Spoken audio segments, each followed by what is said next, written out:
Let's get straight to Donald Trump, who joins us right now on the phone for his first interview since those controversial comments. Thanks for joining us, Mr. Trump. Good morning. Do you owe John McCain an apology?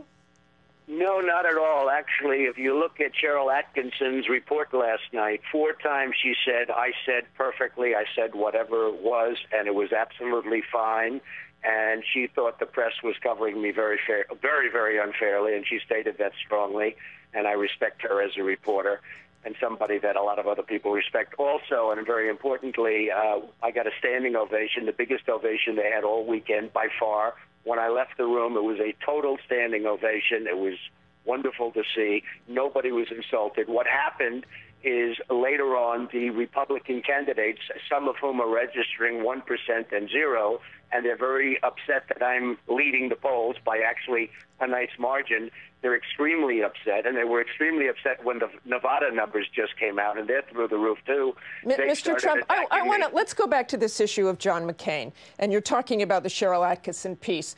You said he's a war hero because he was captured. I believe perhaps he's a war hero. I want to read you a short bio of John McCain. He was shot down in 1967 on his 23rd bombing mission over North Vietnam. He fractured both arms and a leg when he ejected and nearly drowned when he parachuted into a lake. He was pulled out by North Vietnamese who crushed his shoulder with a rifle and bayoneted him. He was beaten, tortured, and interrogated. He spent 5.5 years as a POW. The North Vietnamese offered McCain early release for propaganda purposes. He refused until every man taken before him was released. He cannot raise his arms above his head to this day because of his wartime injuries. You do not think that is a war hero, captured or not? I didn't say anything differently, and if you read and if you watch and take a look at what you have, I said nothing differently. I'm very disappointed in John McCain because the vets are horribly treated in this country. I'm fighting for the vets. I've done a lot for the vets, and the vets, in going around in the campaign trail, they're treated like third-class citizens. He's done nothing to help the vets. And I will tell you, they are living in hell. Let me tell you this, what the national commander of the Veterans of Foreign Wars, John Stroud, said about your comments. For someone who never served a day in uniform, to criticize the service and sacrifice of a combat-wounded veteran is despicable. The founder and CEO of Iraq and Afghanistan Veterans of America, Paul Rieckhoff, an insult to everyone who has ever worn the uniform and to all Americans, and an attack on one veteran's service is an attack on us all. They apparently think you were criticizing Mr. McCain and saying he was not a war hero. Well, maybe they don't speak to the same vets that I speak to, but I go all over the country and I speak to vets all the time, and they're absolutely having miserable times. It takes them 6-7 days just to get into waiting in a reception room, just trying to get in to see a doctor. They're treated horribly, and everybody knows it. And let's go back to your comments about John McCain. And it's a scandal. And John McCain has done nothing to help the vets except talk. Mr. Trump, I have covered the veterans issues for many, many years. Indeed, there are big troubles in the Veterans Administration. To help the veterans except talk. And by the way, this all started, Martha, when we had thousands and thousands of people in Phoenix, Arizona, and John, who, by the way, are devastated by illegal immigration, something I'm very proud to have brought to the forefront. We had thousands of people, and he said they're all crazies. He called them crazies. And frankly, I think he owes them an apology. Let me talk about your language about him being captured. You say you prefer those who aren't captured. What could John McCain have done not to be captured? Well, I do say this. People that fought hard and weren't captured and went through a lot, they get no credit. Nobody even talks about them. They're like forgotten, and I think that's a shame if you want to know the truth. People that were not captured, that went in and fought, nobody talks about them. Those are heroes also. I think people do talk about those people as well. But what did you mean? What did you mean? What did you mean you prefer those who aren't captured? I want to give them credit because, frankly, they don't get the credit. John McCain gets credit. He was elected a senator, et cetera, and we'll give him all the credit. And as in the report it said from Cheryl Atkinson, 4 times I said, he is a hero. But, you know, people choose little selective, like you try to do. People choose little selective pieces. If you read what I say or if you watch what I say, which is even better, you'll say that there was nothing wrong. But the people that weren't captured are also heroes, Martha.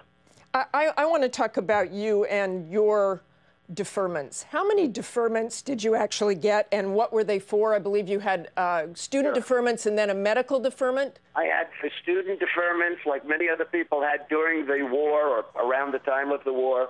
I had a minor medical deferment for feet, for a bone spur of the foot, which was minor. I was then entered into the draft because if I would have gotten a different number, I could have been drafted.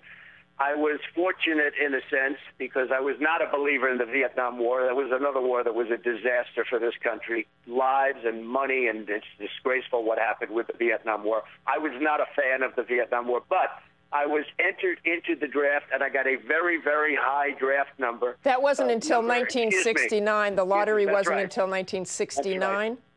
You had many deferments before. Excuse me.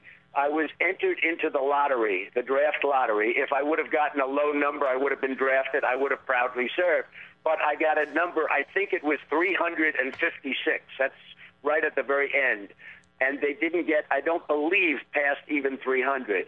So I was not chosen because of the fact that I had a very high lottery number.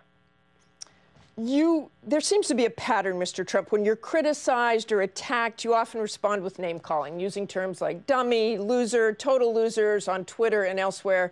You even demean some people's physical appearance. Is that something you would continue doing if you were president? Isn't that language beneath the office of the president?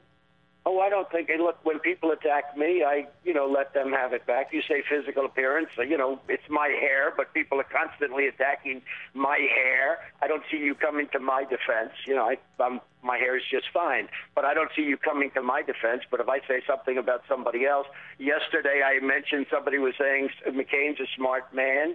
I said, really? He graduated last in his class at Annapolis. Okay, so, people laughed when I said it. But a lot of people don't know that. I'm very disappointed. I understand John McCain. I backed John McCain, raised, I think, $1 million for John McCain when he let us down. He ran for president and lost to Obama, let us down. I wasn't thrilled with that, but I will say what I want to say. And maybe that's why I'm leading in the polls, because people are tired of hearing politicians and pollsters telling the politician exactly what to say.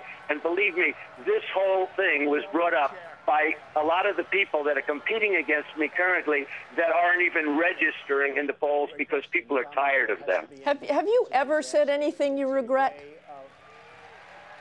Yes, I have on many occasions. Can you tell us a few of those? Not the birther issue, not the immigrant issue. No, I wouldn't do that. I wouldn't do that, Martha. I wouldn't do that. It's not the appropriate time. But certainly I have said things that I could have held back. But not that often, surprisingly not that often, but certainly there have been occasions. So let me just get this clear. You are not apologizing, and you are certainly not pulling out of the race, as some of your opponents have suggested. Of course, they'd love to have me do that because I'm leading the pack. I am certainly not pulling out. I'm leading in many states. North Carolina just came in. I'm way in the lead there. Nevada, as I said, just came in. I'm way in the lead there. And interestingly, in Nevada, I lead in Hispanics by a tremendous, the Hispanics, I'm way into the 30s with Hispanics, which I said, if I get the nomination, if I run for president, I will win the Hispanic vote because I'll be able to take jobs back from China, jobs back from Japan and Mexico, and everybody else that's ripping us off in trade. And everybody knows that. And I will win the Hispanic vote. So you think this will actually help you? This is involving veterans, and you heard what I said about those veterans groups. You still think this will help you in the polls? I believe that I will do far more for veterans than John McCain has done for many, many years with all talk, no action. He's on television all the time, talking, nothing gets done. You look at what's happening to our veterans, they're being decimated, okay? So I will do far more for veterans than anybody. I'll be able to build them new hospitals. I'll be able to build them care centers. I'll be able to help the veterans. John McCain has failed because all you have to do is take a look, which you report on all the time, take a look at the scandal at the Veterans Administration and the disastrous conditions under which our veterans have to live. And believe me, I built with a small group the Vietnam Memorial in downtown Manhattan. I know what it is to help people, and I know what it is to help veterans. Thank you very much for joining us, Mr. Trump.